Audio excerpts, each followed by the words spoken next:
আচ্ছা, তাহলে আমাদের ক্লাস শুরু করি। আমাদের অধ্যায়ের নাম হচ্ছে কস্ট, ভলিউম, প্রফিট, রিলেশনশিপ। অর্থাৎ ব্যয়ের সাথে বিক্রয় এবং মুনাফা, এই তিনটা জিনিসের সম্পর্ক কেমন, সেই সম্পর্কগুলো নির্ধারণ করব আমরা এই কস্ট, ভলিউম, প্রফিট এর মাধ্যমে। ঠিক আছে।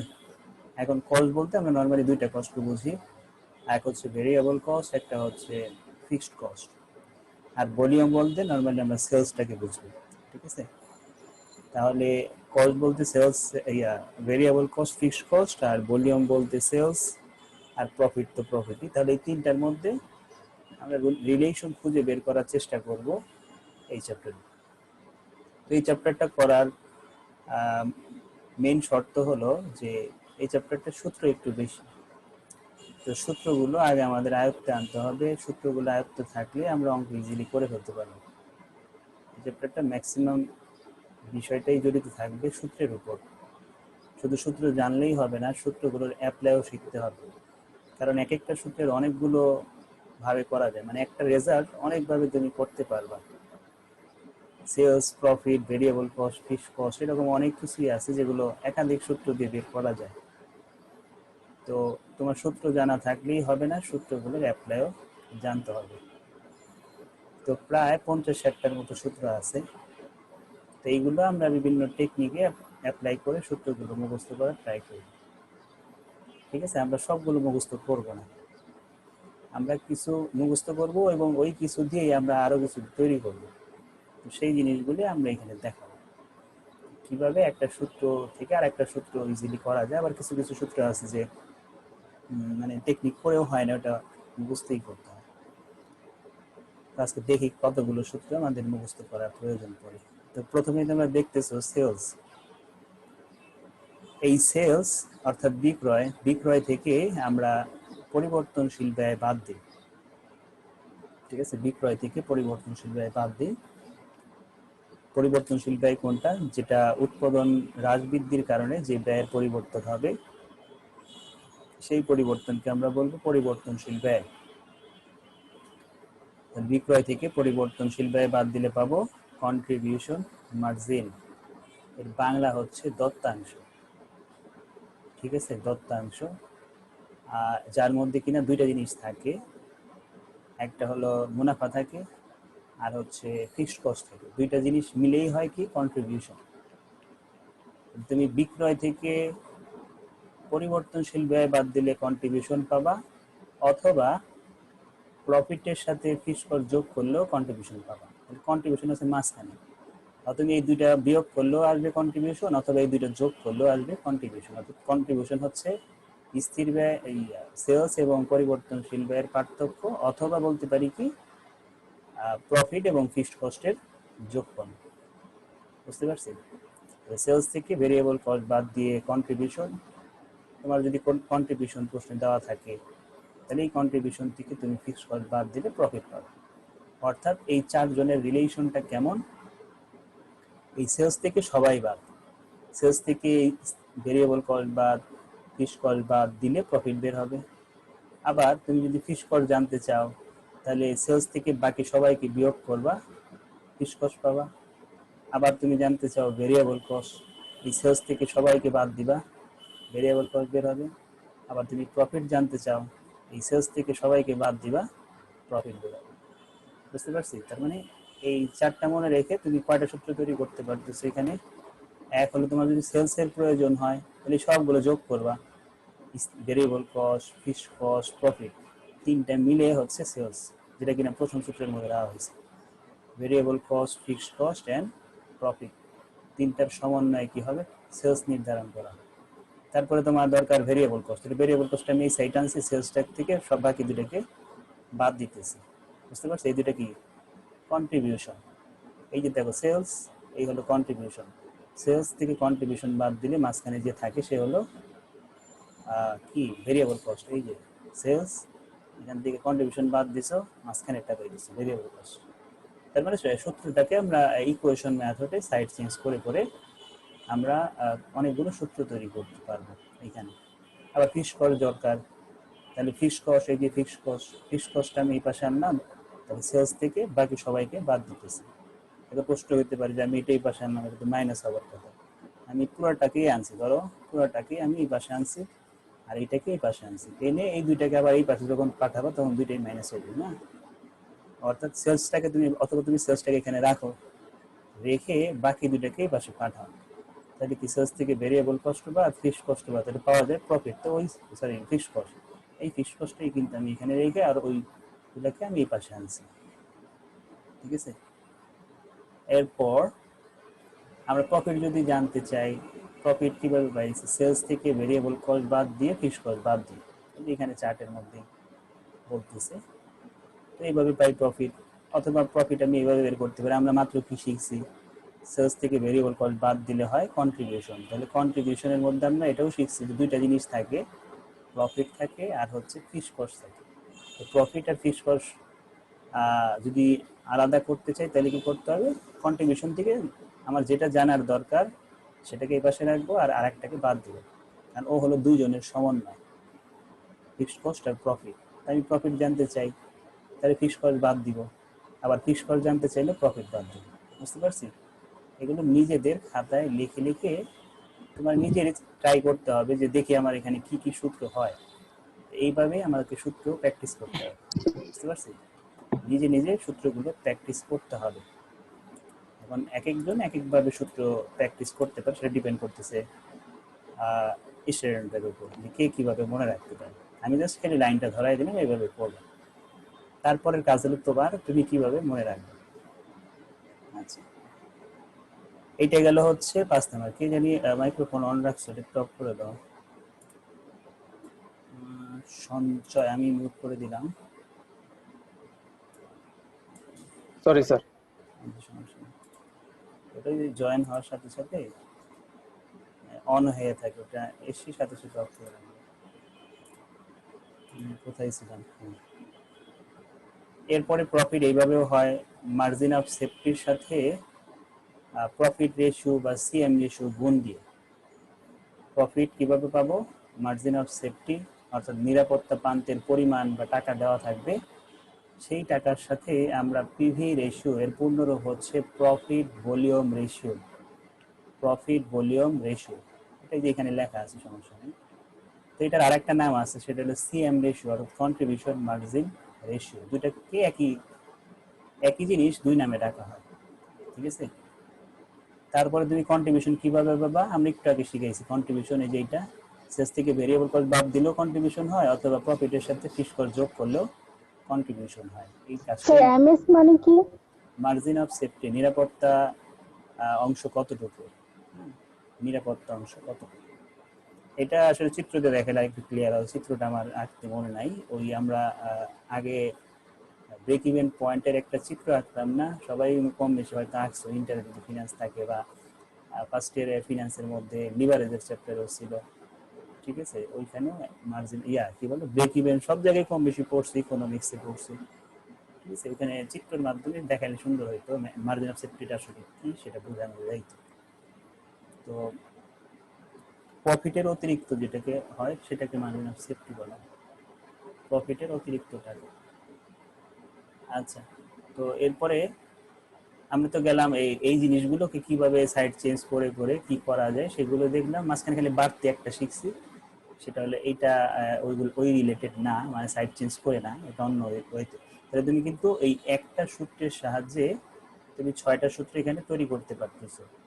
ঠিক আছে, এটা তো আছে প্লাস আরো 5টা তুমি তৈরি করতে পারতেছো। কিভাবে, ওই যে সাইড চেঞ্জ করে করে একটার সাথে আর একটা নামকরণ করে, এভাবে তুমি 6টা সূত্র তৈরি করতে পারতেছো। আর এটা মাঝখানে একটু বাড়তে শিখতে হবে। আর সব যে সূত্র কাজে লাগবে তাও কিন্তু না, আমার অঙ্কের ইনফরমেশনের উপর ডিপেন্ড করে সূত্রের অ্যাপ্লাই করতে হবে। অঙ্কের ইনফরমেশনের উপর ভিত্তি করে আমাকে সূত্র অ্যাপ্লাই করতে হবে। তুমি মন চাইলে এটা করবা, হবে না। তুমি মন চাইলে এটা করবা, হবে না। তোমার কোশ্চেনে যা ইনফরমেশন থাকবে তার সাথে মিলিয়ে যে সূত্রটা হবে সেটাই করতে হবে। ঠিক আছে, ভয় পাওয়ার কোনো কারণ নাই, কারণ অঙ্ক একদম ইজি। আর সূত্র তোমার আয়ত্তে আসবে। মনে হইতেছে অনেক সূত্র, কিন্তু আসলে অনেক সূত্র না, যদি তুমি টেকনিকে মনে রাখো। অঙ্ক আছে কয়টা? অঙ্ক আছে তোমার তাও তো মনে হয় 20টার উপরে, খেয়াল নেই আমার, 20টার উপরে হবে। আচ্ছা, এই চ্যাপ্টারটা একটা সুবিধা আছে, সুবিধাটা হলো তোমার একটা 10 মার্কের কোশ্চেন অ্যান্সার করতে সর্বোচ্চ তোমার 15 মিনিট লাগবে, যত বড় অঙ্কই দেখ না কেন সর্বোচ্চ 15 মিনিট লাগবে। আর যার সূত্র মনে করো দেখার সাথে সাথে সূত্র মনে পড়বে আর 5 মিনিটে অঙ্ক শেষ হয়ে যাবে। 10 মার্ক অ্যান্সার করতে 5 মিনিট লাগবে, শুধু ক্যালকুলেশনের ব্যাপার, সূত্র ফেলবা, মান বসে, যোগ বিয়োগ করবে, শেষ। বুঝতে পারছি? এখানে যে অন্য অন্য চ্যাপ্টারের মতো না যে আমার প্রতিটা লাইন বুঝতে হবে, এখানে প্রশ্ন করে খালি জাস্ট কোন সূত্র হবে সেটা ধরতে পারলেই শেষ খেলা। ঠিক আছে? প্রফিট ভলিউম রেশিও বা কন্ট্রিবিউশন মার্জিন রেশিও, ঠিক আছে, দুইটার নাম ভিন্ন, কাজ একই। পিভি রেশিও বা সিএম রেশিও, এটা কিভাবে পাবো? বিক্রয় থেকে পরিবর্তনশীল ব্যয় বাদ দিব, বিক্রয় থেকে পরিবর্তনশীল ব্যয় বাদ দিব, বাদ দিলে এটার নাম আমরা কি বলছিলাম? কন্ট্রিবিউশন মার্জিন, যেটা কিনা নিচের লাইনে আবার লিখছি। অর্থাৎ আমি চাইলে এভাবে করতে পারি, সাপোজ মনে করো কোশ্চেনে বিক্রয় আছে, পরিবর্তনশীল ব্যয় আছে, তুমি তো চাইলে সরাসরি এটা লিখতে পারবে না, কারণ তোমার তো কন্ট্রিবিউশন নাই, তখন তোমাকে ভেঙেই লিখতে হবে। সেলস মাইনাস ভেরিয়েবল কস্ট, এটা হলো কন্ট্রিবিউশন। এই কন্ট্রিবিউশনকে সেলস দ্বারা ভাগ করে 100 দ্বারা গুণ করলে পাবো আমরা পিভি রেশিও। বুঝতে পারছি? কন্ট্রিবিউশনকে সেলস দ্বারা ভাগ করে 100 দিয়ে গুণ করলে পাবো পিভি রেশিও আর সিএম রেশিও। তো এই জিনিসটাকে এখানে আবার কি করছে, এই দুটোর বিয়োগ ফলের যে নামটা, সেই নামটা ইউজ করছে। এভাবে করা যায়, এইভাবে করা যায়, তো দুটা হলো। তারপরে পিভি রেশিও এইভাবেও বের করা যায়, টোটাল ফিশ কস্টকে ব্রেক ইভেনের সেলস দ্বারা ভাগ 100 দ্বারা গুণ। এটা অ্যাপ্লাই খুব কম হবে, আমার অ্যাপ্লাই এটা একটু বেশি হবে, এটা একটু কমই হবে অ্যাপ্লাইটা। আমাদের যতগুলো অঙ্ক আছে এটার অ্যাপ্লাইটা একটু কম। ব্রেক ইভেন পিভি রেশিও আর সিএম রেশিও, এটার অ্যাপ্লাইও ভালোই, অনেকগুলো অ্যাপ্লাই হবে এবং এই সূত্রের অঙ্ক আসবে পরীক্ষায়। Change in profit by change in sales, এই সূত্রটা কখন অ্যাপ্লাই করব? যখন একাধিক লেভেলের বিক্রয় এবং মুনাফা বা ব্যয় দেওয়া থাকবে। একাধিক লেভেলের বিক্রয়, মুনাফা বা ব্যয়, মনে করো একাধিক বলতে তোমার বললো যে 2 বছরের বা 2 মাসের বা 3 মাসের ইনফরমেশন দেওয়া আছে, সেই ক্ষেত্রে তোমার যদি পিভি রেশিও বা সিএম রেশিওর প্রয়োজন হয় তাহলে এই সূত্রটা অ্যাপ্লাই করবো। এছাড়া আর কোনো সূত্র দিয়ে তুমি ওইটা কাজ করতে পারবা না, এটা বাধ্যতামূলক। একাধিক ইয়ারের বা একাধিক মাসের বা একাধিক সপ্তাহের, যেটাই বলি না কেন, যদি একাধিক বিক্রয়, সেলস বা মুনাফা থাকে, অবশ্যই আমাকে এই সূত্রটা অ্যাপ্লাই করেই পিভি রেশিওটা বের করতে হবে। বুঝতে পারছি? এই ছিল 11টা ফর্মুলা। তারপরে আসি ব্রেক ইভেন পয়েন্ট, সমচ্ছেদ বিন্দু। তো এই সমচ্ছেদ বিন্দু দ্বারা কি বোঝানো হয়? যে যেই পরিমাণ পণ্য তোমার বিক্রি করলে আমার কোনো লাভ বা ক্ষতি কোনো কিছুই হবে না, অর্থাৎ মুনাফা জিরো, অর্থাৎ যা টাকা তোমার খরচ হয়েছে সেই টাকাই তুমি বিক্রি করে দিছো, তার মানে তোমার মুনাফা কিন্তু জিরো। আর সেই মুনাফা জিরো হওয়াকে আমরা বলি সমচ্ছেদ বিন্দু। তো এই সমচ্ছেদ বিন্দু দুইটা জিনিস চায়, এক হলো সমচ্ছেদ বিন্দুর একক কত একক তোমার বিক্রি করতে হবে, যদি তোমার প্রফিট শূন্য হয় তাহলে তোমার কত একক বিক্রি করতে হবে। আর আরেকটা হলো ব্রেক ইভেন সেলস বা ব্রেক ইভেন টাকা, অর্থাৎ কত টাকা বিক্রি করলে তোমার সমচ্ছেদ বিন্দু হবে।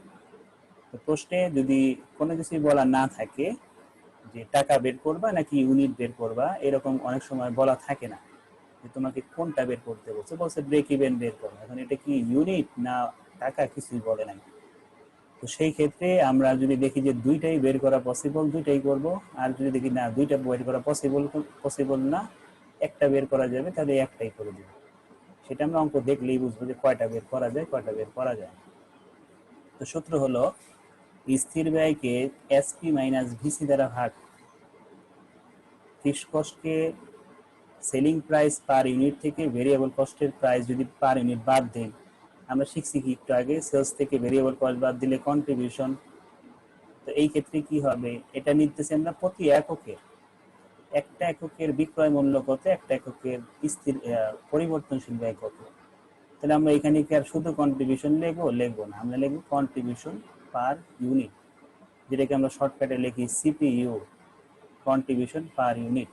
ঠিক আছে? তাহলে এইভাবেও লেখা যায়। এসপি মাইনাস ভিসি লেখা যায়, অথবা কন্ট্রিবিউশন পার ইউনিট এভাবেও লেখা যায়। এই হলো আমাদের ইউনিট বের করা এই দুইটাই ফর্মুলা, আর কোনো ফর্মুলা আপাতত চোখে পড়ে নাই কোথাও। এই দুইটা দিয়ে আমাদের কাজ সারা যাবে যতগুলো অঙ্ক আছে। এরপরে ব্রেক ইভেন সেলস, সমচ্ছেদ বিন্দুর যে বিক্রয়ের পরিমাণ, সেই পরিমাণটা কিভাবে পাবো আমরা। ব্রেক ইভেন পয়েন্টের ইউনিট আমাদের যেটা আছে, সেই ইউনিটের সাথে, এটা তো ইউনিট না, এটা বের করলে ক্যালকুলেট করলে ইউনিট বের হবে। এই ইউনিটের সাথে যদি আমি একটার বিক্রয় মূল্য গুণ করি তাহলে হবে ব্রেক ইভেন সেলস। এইটাই কিন্তু আমি এখানে দেখে দেখে তুলছি, fixed cost divided by SP minus VC into SP. তাহলে এটা হলো ব্রেক ইভেনের ইউনিট, তার সাথে সেলিং প্রাইস গুণ করছি, হয়েছে ব্রেক ইভেন সেলস বা টাকা। আমি যেটা মুখে বললাম এইটাই আবার এখানে দিয়ে দিছে, ব্রেক ইভেনের ইউনিট ইন্টু এসপি। এটা সরাসরি কখন লিখতে পারবো, যখন আমার ইউনিটটা আগে বের করা থাকবে অঙ্কে, ঠিক আছে। আগের কোনো রিকোয়ারমেন্টে যদি করা থাকে তাহলে ওইটাই এখানে বসাই দিব, জাস্ট খালি এসপি গুণ দিয়ে দিব। অথবা আমরা ভিপি টাকা কিভাবে বের করতে পারি, ফিক্সড কস্টকে পিভি রেশিও দ্বারা ভাগ করে। তাহলে এখানে মনে রাখার একটা বিষয় আছে, সেটা হলো যদি আমি একক প্রতি দত্তাংশ দ্বারা বা কন্ট্রিবিউশন দ্বারা ভাগ করি তাহলে পাবো ইউনিট, কিন্তু আমি যদি পিভি রেশিও দ্বারা ভাগ করি বা সিএম রেশিও দ্বারা ভাগ করি তাহলে কিন্তু পাবো টাকা। অর্থাৎ একক প্রতি ব্যয় এই কন্ট্রিবিউশন দ্বারা ভাগ করলে পাবো ইউনিট, কাকে, ফিক্সড কস্টকে। আর যদি ফিক্সড কস্টকে আমরা এই সিএম রেশিও দ্বারা ভাগ করি বা পিভি রেশিও দ্বারা ভাগ করি তাহলে পাবো টাকা। বুঝতে পারছি, এটা হলো ডিরেক্ট করার সিস্টেম, যে আমার টাকা লাগবে না ইউনিট লাগবে। যদি এটা থাকে ইউনিট চায় তাহলে এইভাবে করবো, আর ডিরেক্ট টাকা চাইলে আমরা এইভাবে করবো, এইগুলো কোনো কাজেই আসবে না। এখন এইটা যদি পেরে যাও তাহলে ওই দুটো কিছুই না, যে কোনো একটা হয় এটা মনে রাখবা, অথবা এটা মনে রাখবা, অথবা এটা মনে রাখবা। আমার মতে এইটা মনে রাখা ভালো, কারণ এর মধ্যে সব আছে। এখান থেকে কিছু কিছু জিনিস বাদ দিয়ে দিলে এটা হবে আর এটা হবে, নাকি কি বলো, সেটা দেখলেই বুঝবা। তো তোমার কি কষ্ট করে এতগুলো সূত্র, এখানকার যে কয়টা সূত্র, এখানে কয়টা আছে একটু গোনা হতো, 1 2 3 4 5 3 5 15টা ফর্মুলা আছে, কিন্তু তুমি যদি 5টা মুখস্থ করো বাকি 10টা লাগবে না, কারণ তুমি এখান থেকেই ধরতে পারবা যে কি করতেছে। তো এখানে যাওয়ার আগে আমরা এটা একটু বুঝাই নিই, এটার সাথে এটা মিলাই দিব, এটার সাথে এটা মিলাবো, কিন্তু শেষ পর্যন্ত আমরা শিখবো এইটাই। এইটার থেকেই কিছু জিনিস বাদ কাট দিলে এই দুইটা হয়ে যাবে। তার মানে কিন্তু বড়টা শিখলে তোমার ছোটগুলো অটোমেটিক এসে পড়বে শিখতে। তো এইটা দেখি কি করতেছে, এটা কি বলছে, টার্গেট সেলস বা রিকোয়ার্ড সেলস বিফোর ট্যাক্স। অর্থাৎ ট্যাক্স দেওয়ার পূর্বে তোমাকে যদি জানতে চায় যে একটা কোম্পানি লাভ করতে চায়, সাপোজ মনে করো 10,000 টাকা, ঠিক আছে, একটা কোম্পানি 10,000 টাকা লাভ করতে চাইতেছে, তাহলে তার কত ইউনিট বিক্রি করার দরকার, কত ইউনিট বিক্রি করলে সে তার ওই কাঙ্ক্ষিত মুনাফা অর্জন করতে পারবে, যেটাকে টার্গেট সেলস, রিকোয়ার্ড সেলস বা ডিজায়ার সেলস বলা হয়, প্রত্যাশিত বিক্রয়ের পরিমাণ, ঠিক আছে।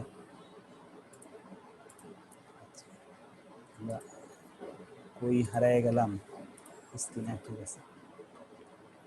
তাহলে আমরা কি শিখতেছি এখন, কত ইউনিট বিক্রি করলে আমার কাঙ্ক্ষিত মুনাফা অর্জিত হবে, যেটাকে আমরা টিএস, টার্গেট সেলস ইউনিট লিখছি। তো এই সূত্রের সাথে এই সূত্রের মিল আছে না, দেখো তো। এই যে ফিক্সড কস্ট, এই যে SP minus VC, SP minus VC, just খালি যোগ হয়েছে টার্গেট প্রফিট, এটা কোশ্চেনেই দেওয়া থাকবে। তুমি মুনাফা কত করতে চাও সেটা কোশ্চেনে অবশ্যই দেওয়া থাকবে, যদি টার্গেট সেলস জানতে চায় কোশ্চেন, ঠিক আছে। তারপরে এইটার সাথে এটা মিলাও, নতুন কি অ্যাড হয়েছে, টার্গেট প্রফিট।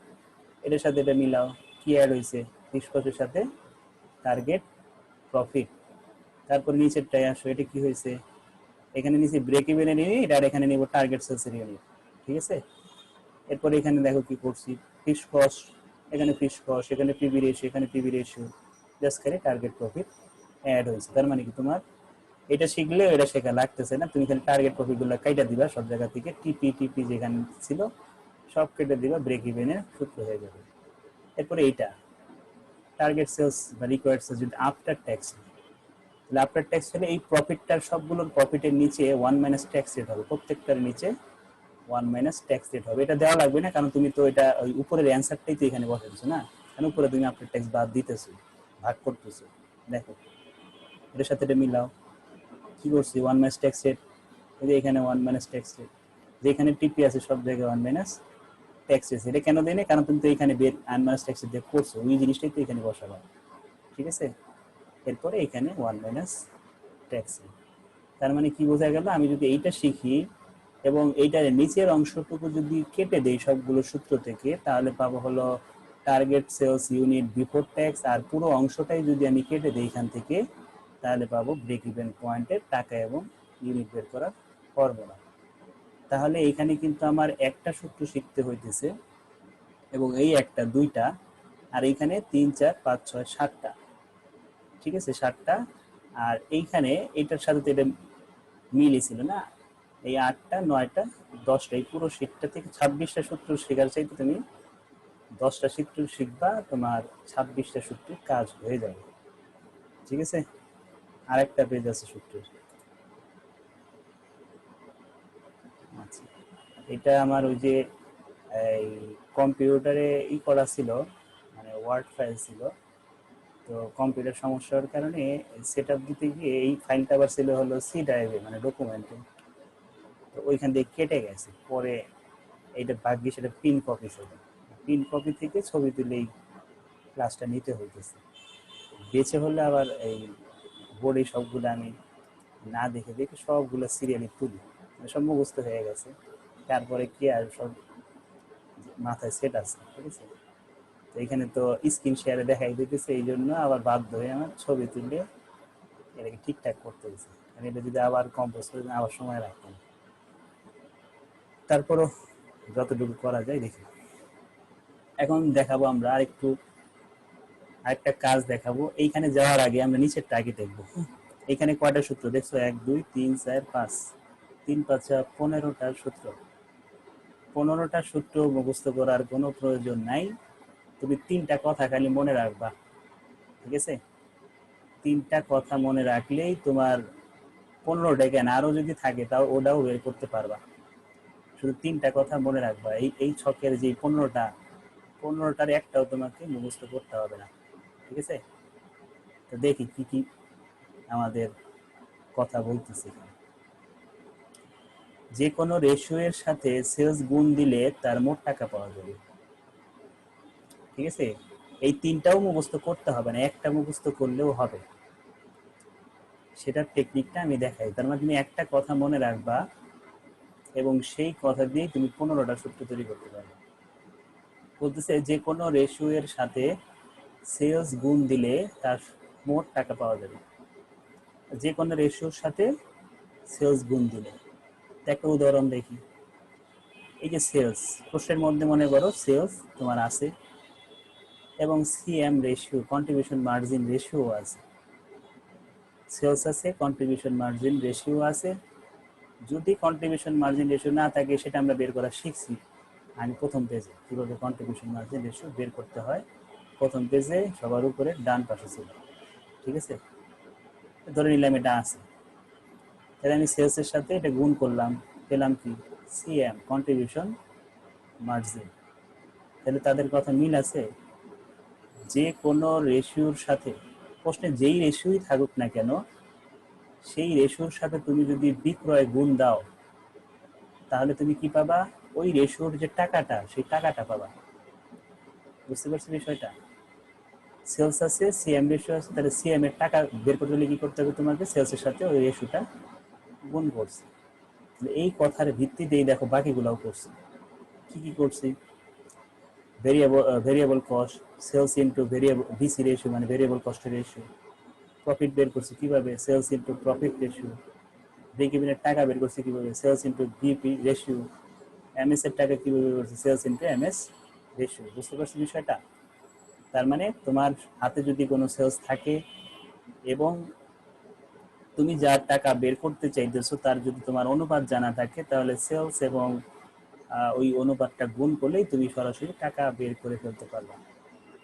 এইটা হলো এই পার্টটার কথা, এবং এইটা দিয়েই তুমি বাকি ওইগুলাও মনে রাখতে পারবা। সেটা কিভাবে, তুমি যদি একটু এখানে বুদ্ধি খাটিয়ে এই কাজটা করো যে তুমি সেলসটাকে এটা নিচে নিয়ে গেলা, এটা গুণ অবস্থায় আছে না দুইটা, তাহলে এখানে নিয়ে গেলে কি ভাগ হয়ে যাবে, ভাগ।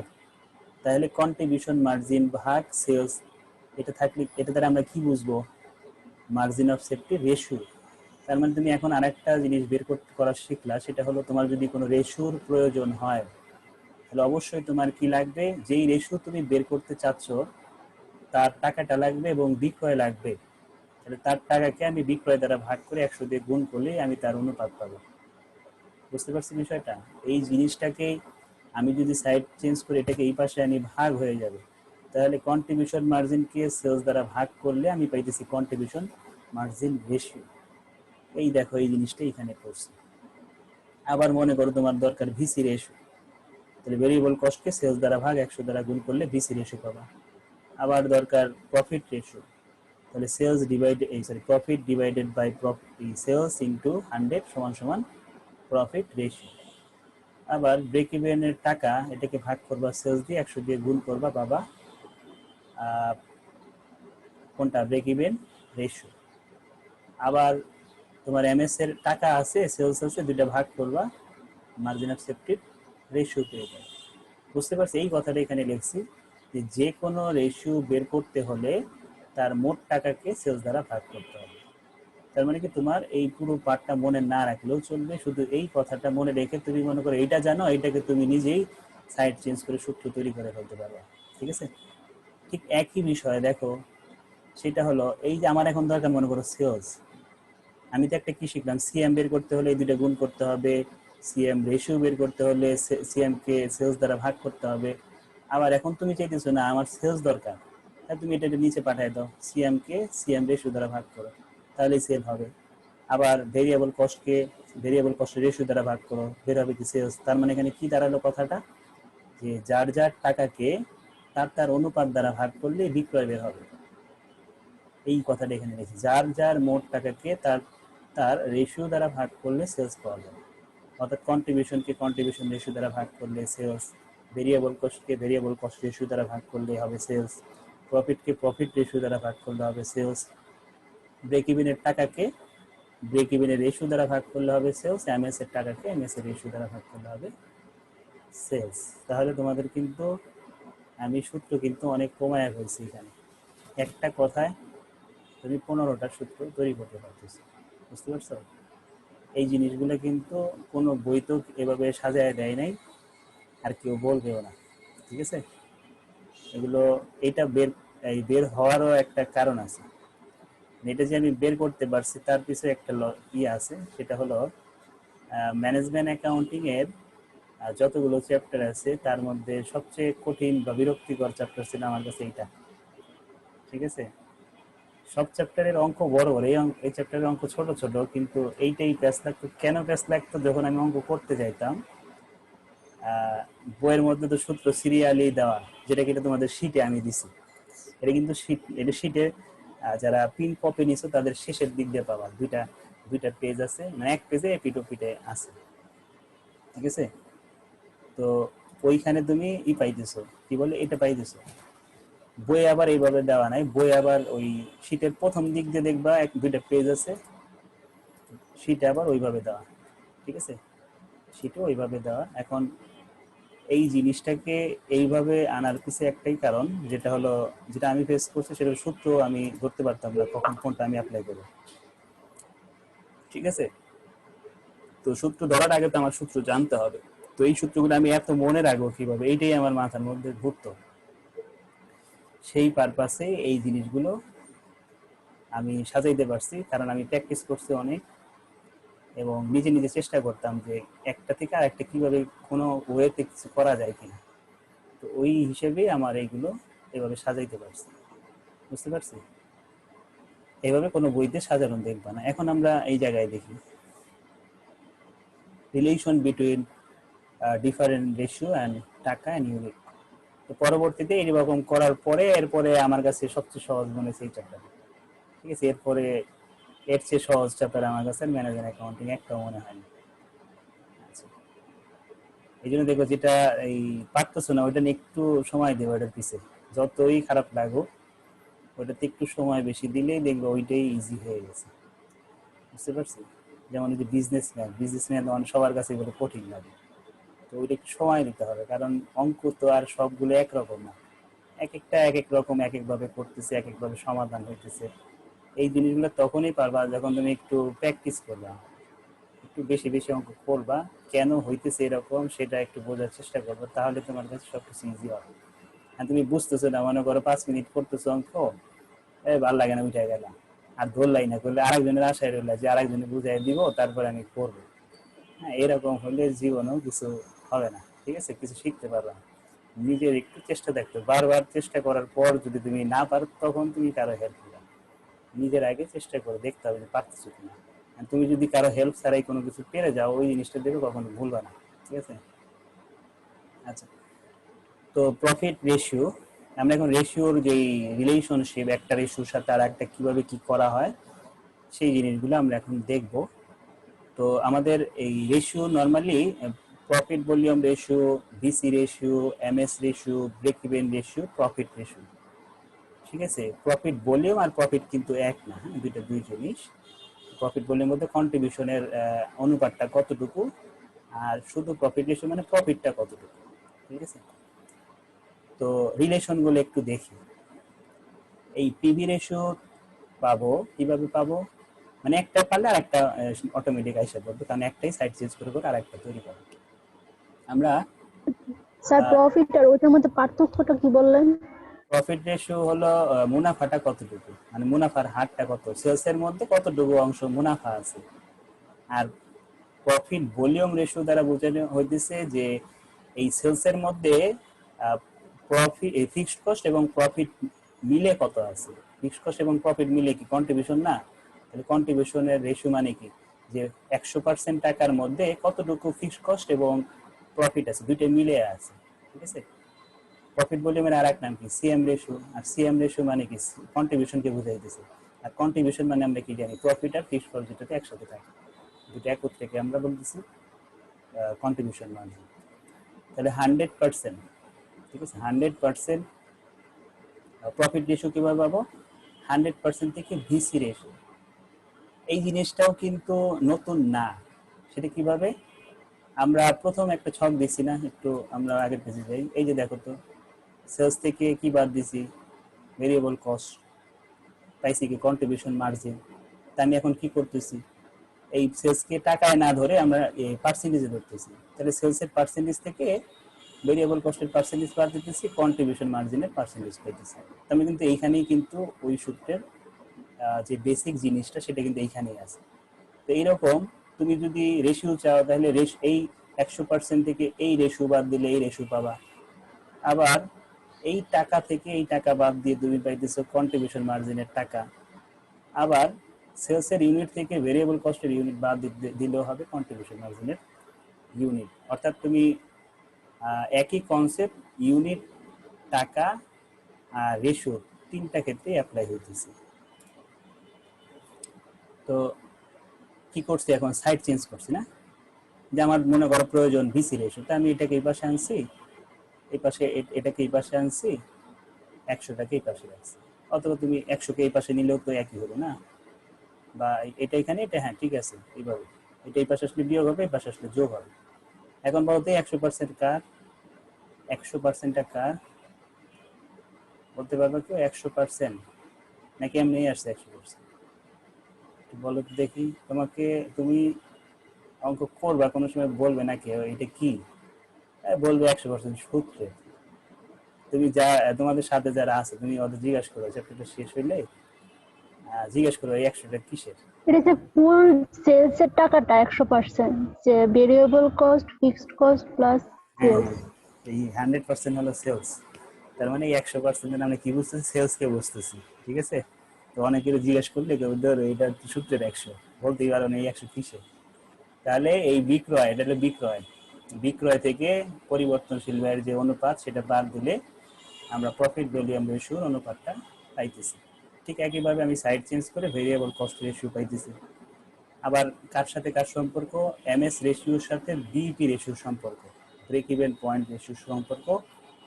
100% থেকে, মানে বিক্রয় থেকে ইয়া বাদ দিলে কি বলে, যেখানে কোনো আমার আয় ব্যয় কিছুই থাকবে, মানে লাভ লাভ ক্ষতি কিছুই থাকবে না, সেটা যদি আমি বাদ দেই তাহলে পাবো মার্জিন অফ সেফটির রেশিও, অর্থাৎ যেখানে আমার প্রফিটটা অন্তর্ভুক্ত আছে। ঠিক আছে, 100% থেকে বিইপি রেশিও বাদ দিব, পাবো এমএস রেশিও, অথবা 100% থেকে এমএস রেশিও বাদ দিব, পাবো বিইপি রেশিও। তারপরে প্রফিট রেশিও আছে, প্রফিট রেশিও পাবো কিভাবে, এই এমএস রেশিও আর এই প্রফিট ভলিউম রেশিও, এই দুইটা রেশিও গুণ করে। ঠিক আছে, এই দুটো রেশিও গুণ করলে আমি পাবো প্রফিট রেশিও। আবার এইটাকেই তুমি যদি এদিক সেদিক করো, আরো দুইটা সূত্র তৈরি করা যায় নাকি, এটা এটা নিচে পাঠাইলে এটা হবে, আবার এটা নিচে এটা পাঠিয়ে দিলে হবে এমএস।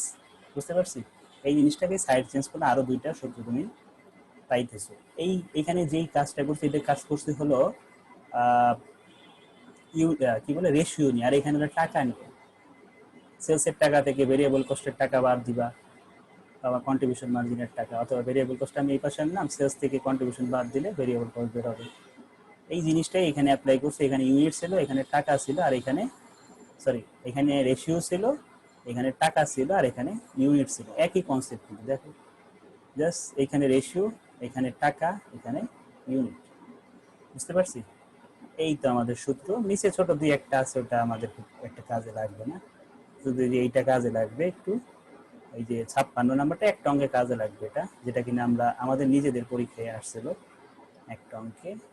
এই যে change in cost by change in sales, এটা ভেরিয়েবল কস্ট পার ইউনিট চেঞ্জের বিষয়টাই আসবে যদি একাধিক ইনফরমেশন থাকে, একাধিক সেলস বা কি বলে একাধিক সেলস প্রফিট বা কস্ট থাকে। এই ছিল আমাদের বেসিক ধারণা, আমাদের কিভাবে সূত্র, কিভাবে একটা থেকে একটা তৈরি করতে হয়। এখন আমরা শিখবো কিভাবে এটা অ্যাপ্লাই করতে হয়। এত কিন্তু শিখলাম সূত্র কিভাবে করতে, এখন একটা অঙ্ক দেখবো, বেশি অঙ্ক দেখবো না, একটা অঙ্কের অ্যাপ্লাই দেখবো এখন। আমাদের কই গেল,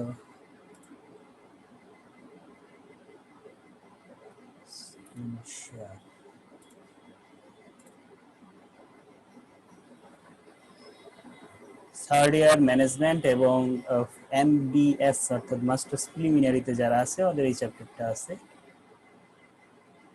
তোমরা চাইলে মাস্টার্সের স্টুডেন্টরা দেখাই দিতে পারবা। ওই যে সূত্রগুলো আমরা আলোচনা করছি এইগুলোই আবার এখানে এইভাবে দিয়ে দিছি, এবং এই যে তিনটা কথা বলছিলাম ওইটা দেওয়া আছে। সবাই প্রথম অঙ্কটা একটু দেখবে, বেশি সময় নাই, একটাই একটু করবো, একটু বুঝে করবো। ঠিক আছে, চ্যাপ্টারটা অনেক ভালো লাগবে যখন তুমি দেখবা যে সূত্রগুলো তোমার অঙ্ক করার আগেই ঠোঁটের আগে এসে থাকবে তখন, এছাড়া ভালো ইন্টারেস্ট লাগবে। ছিল স্যার। হ্যাঁ, এটা ছিল কোথায় ছিল, অ্যাকাউন্টিং এর মধ্যে ছিল, অ্যাকাউন্টিং এ লাস্টের অধ্যায় একবারে, একদম অনুপাতে শেষে। ছিল। না অনুবাদ না, আর্থিক ইয়া একদম শেষের চ্যাপ্টারটার নাম ছিল কি ব্যবস্থাপনা, আমার খেয়াল নাই, হিসাব বিজ্ঞান ব্যবস্থাপনা না কি জানি ছিল একটা, ব্যবস্থাপনা হিসাব বিজ্ঞান ম্যানেজমেন্ট, ওটাও কিন্তু ইংলিশে ম্যানেজমেন্ট অ্যাকাউন্টিং, যেটা কিনা এইখানে তোমরা পাইতেছো অনার্সে পাইতেছো, এখানে বাংলায় করছে, এখানে ইংলিশে। এই company data related to expected operating for coming year are given below. এখানে বলতেছে সেলস আছে 1,00,000 ইউনিট এবং 8,000 টাকা, সরি 8,00,000 টাকা। তো আমি এখানে একটা জিনিস বের করতে পারবো, সেটা কি একটা ইউনিটের বিক্রয় মূল্য কত। ছোটখাটো যত জিনিস বের করা যাবে তুমি সবগুলো আগে মাথায় নিয়ে নিবা, যে আমার এই এতটুকু ইনফরমেশন আমি পড়লাম, এখানে কি কি করা যাইতে পারে।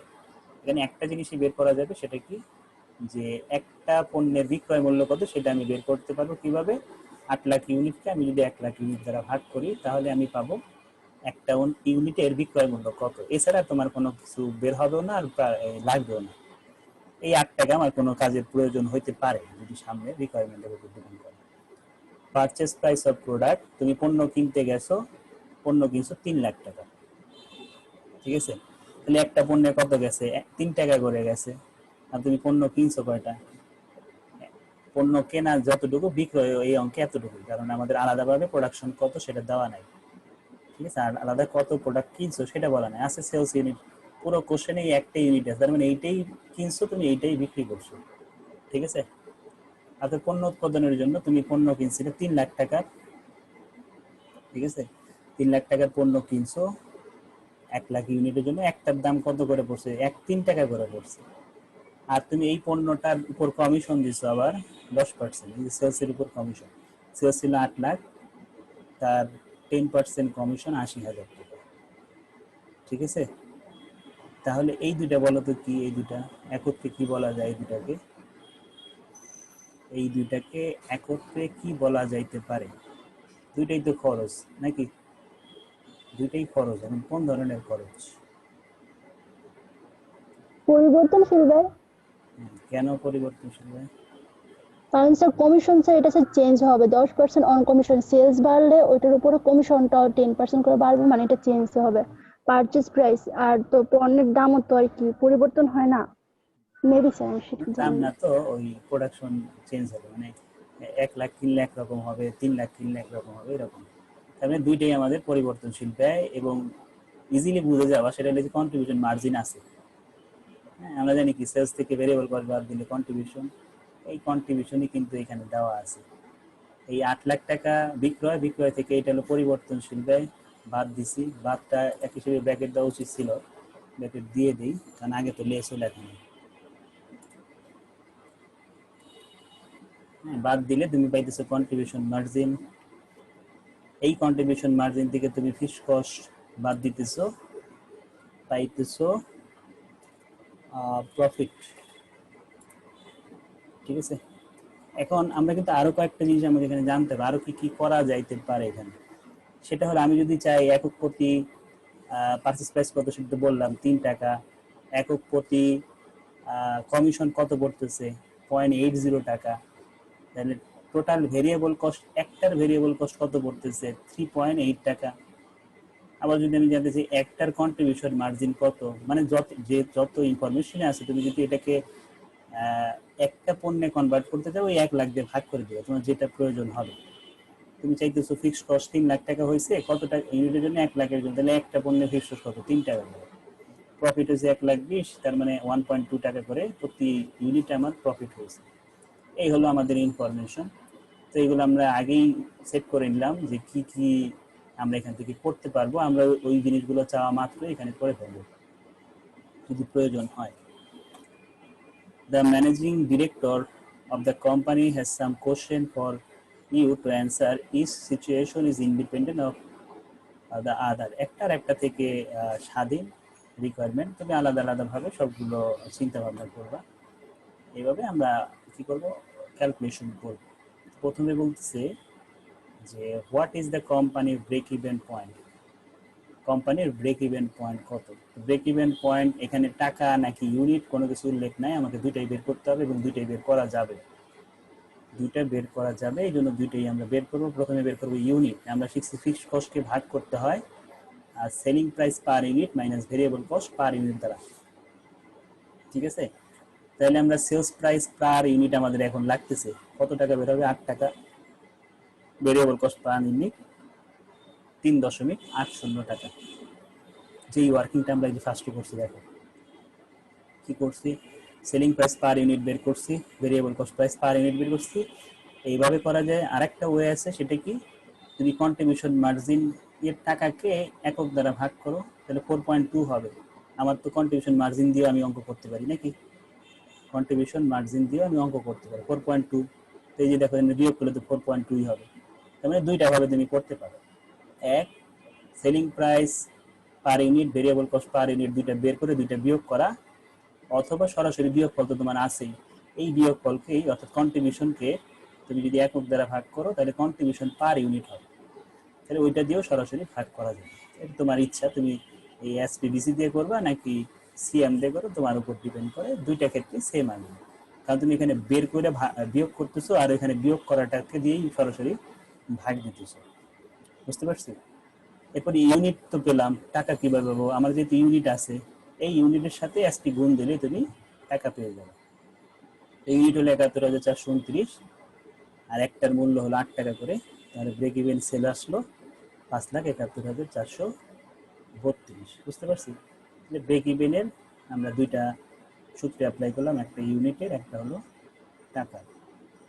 এরপরে দেখো, what unit sales would give given you a pre tax profit of টাকা 1,80,000 বলছে হোয়াট ইউনিট সেলস, কত ইউনিট বিক্রি করতে হবে would give you a pre-tax of টাকা 1,80,000। আমি বলছিলাম যে যদি desire sales, target sales, required sales চাই, অবশ্যই কোশ্চেনে প্রফিট বলে দিবে, প্রফিট সেট করা থাকবে যে আমি এত টাকা লাভ করতে চাই, আমার কত ইউনিট বিক্রি করতে হবে। তাহলে এই কোশ্চেনটা করে আমরা কি বুঝলাম, টার্গেট সেলস বের করতে বলছি না, কারণ আমার 1,80,000 টার্গেট সেলস প্রফিট সেট করে দিছে, আর টার্গেট প্রফিট থাকলে অবশ্যই কোশ্চেন টার্গেট সেলস চাই। তো এটাও ইন্ডিকেট করে দিছে যে কি করতে হবে, টাকা নাকি ইউনিট, সেটা বলে দিছে। এটা ইউনিট বের করতে বলছে। তো আমরা কি করব, এই সূত্রটাই জাস্ট খালি টিপি অ্যাড করে দিব, ঠিক আছে, টিপি অ্যাড করে দিচ্ছি। দেখো এই 3 লাখ নিচে 8.8 মাইনাস 3.8 শুধু টার্গেট প্রফিটটা অ্যাড করছি, ভাগ করে আমরা ইউনিট বের করে ফেললাম। বুঝতে পারছি বিষয়টা? তার মানে দুইটা সূত্রই প্রায় কাছাকাছি, টার্গেট প্রফিটের খালি পার্থক্য। এরপরে আসি 3 নাম্বার।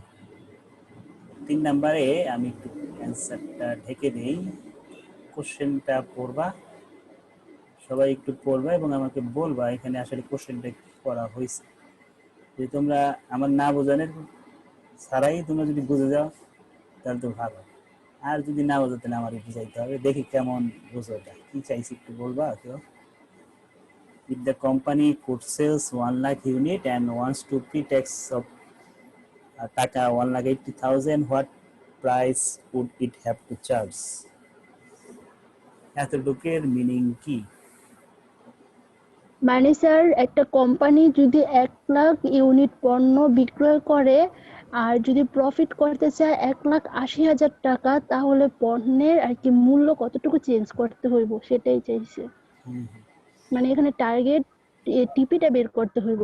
টার্গেট প্রফিট, টিপি তো টার্গেট প্রফিট, ওটা না, প্রফিট তো দেয় আছে আমার কোশ্চেন।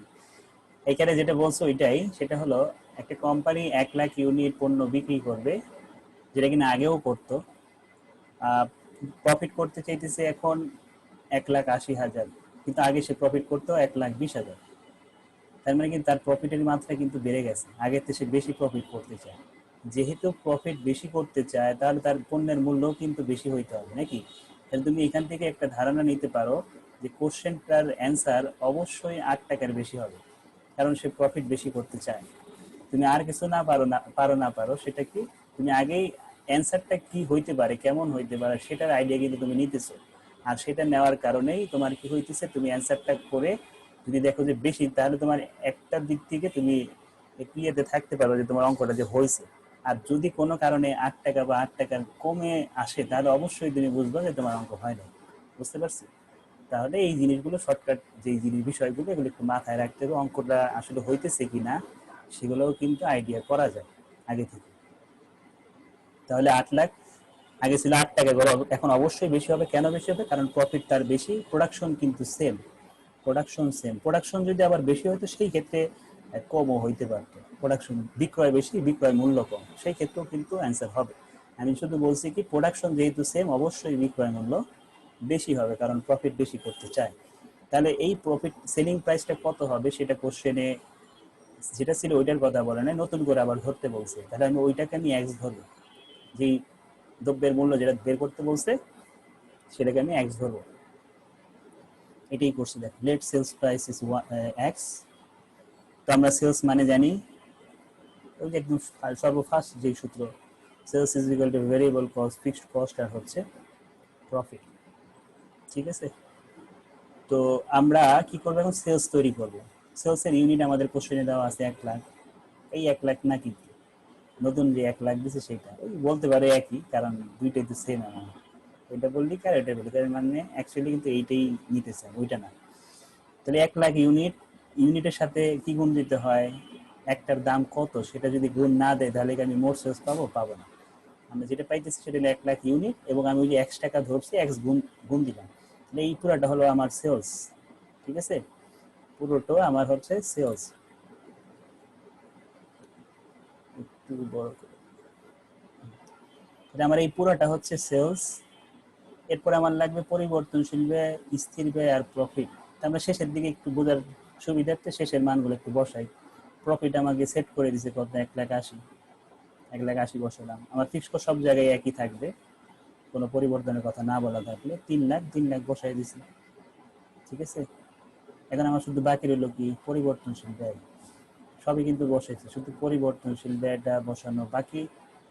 এইটাও আমি সরাসরি বসাই দিতে পারতাম যদি কমিশনের ভেজালটা না থাকতো। কমিশন কার উপর ধরে? সেলসের উপর। মানে এই 1,80,000 উপর 10% কমিশন ধরে হয় 80,000, কিন্তু আমি কিন্তু এখনো জানি না এইখানে সেলস কত হবে, বুঝতে পারছি। এখানে সেলস যে কত হবে তাকে আমি জানি না, কারণ অ্যাকসেপ্ট মানি তো আমি জানি না। তাহলে আমার কমিশন ধরতে হবে কার উপর? এই 1,00,000 এক্সের উপর কমিশন ধরতে হবে। এই দেখো 1,00,000 এক্সের কমিশন 10%, এটা হলো কমিশনের টাকা, আর এটা ভেরিয়েবল কস্টের টাকা। অর্থাৎ প্রশ্নে যে 3 লাখ ছিল 3 লাখই সরাসরি কেন বসাইতে পারছি? কারণ পণ্য আগেও 1,00,000 বিক্রি করতে, এখনো 1,00,000 বিক্রি করে, কিন্তু যদি প্রোডাকশন চেঞ্জ হইতো তাহলে কিন্তু এটাও চেঞ্জ হয়ে যাইতো। বুঝতে পারছি কি বলছি? প্রোডাকশন যদি মনে করো সাপোজ 50,000 হয়ে গেল, তাহলে কত হইতো? 50,000-এর সাথে 3 গুণ দিতে, কারণ 3 টাকা করে ছিল আগে, 1,50,000 হয়ে যেত। বুঝতে পারছি বিষয়টা? এই জিনিসগুলো কিন্তু খেয়াল রাখো। এখানে 3 লাখ আছে, এখানে 3 লাখ বসাইলা, পরীক্ষার হলে যায় দেখলে এখানে 1,00,000, এখানে 1,50,000, তুমি এইটাও 3 লাখ বসাইলা, অঙ্ক কিন্তু হবে না। কারণ পরিবর্তনশীল ব্যয় মানে হচ্ছে তোমার এই প্রোডাকশন চেঞ্জ হলে এই কস্টটাও চেঞ্জ হবে। এখানে কেন চেঞ্জ হয় নাই? কারণ আমার আগেও 1,00,000 ছিল, এখন 1,00,000 বলছি, তো 3 লাখই আমরা বসাই দিচ্ছি ডিরেক্ট। কিন্তু এইটা ডিরেক্ট বসাইতে পারি নাই কেন?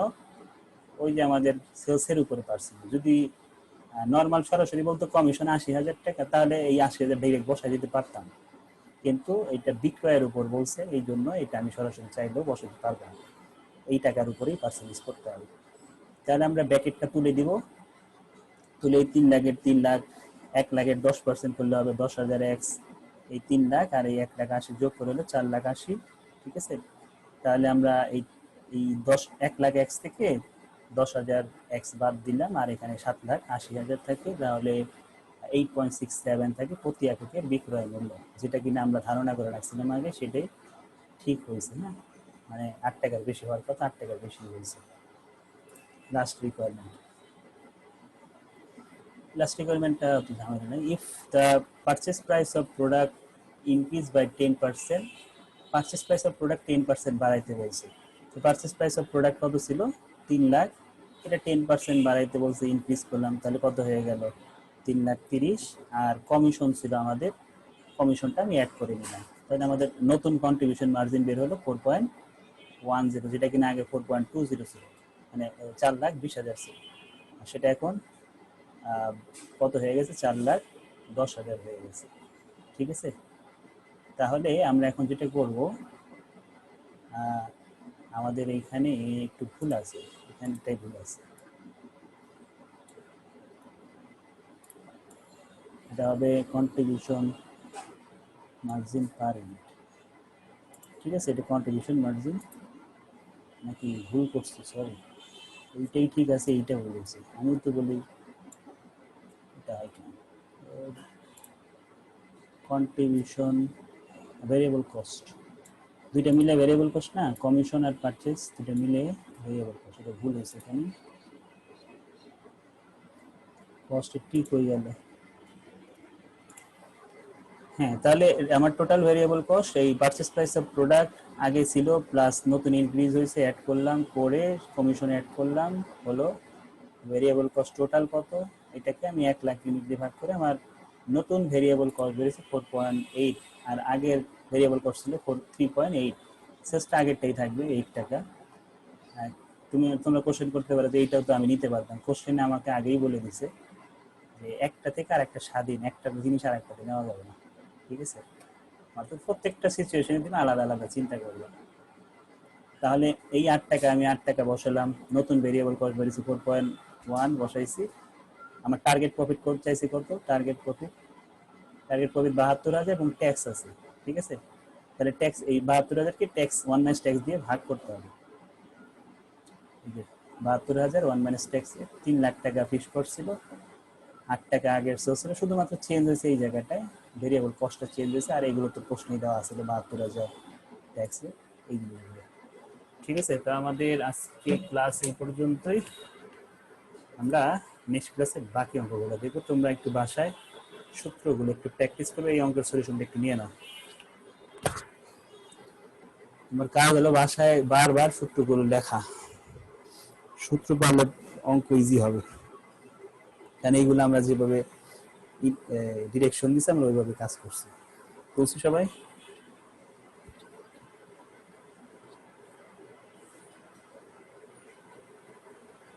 একজনে তুলে গ্রুপে দিয়ে দেয়, 1 কেজি তো আজকে রেখে দিই।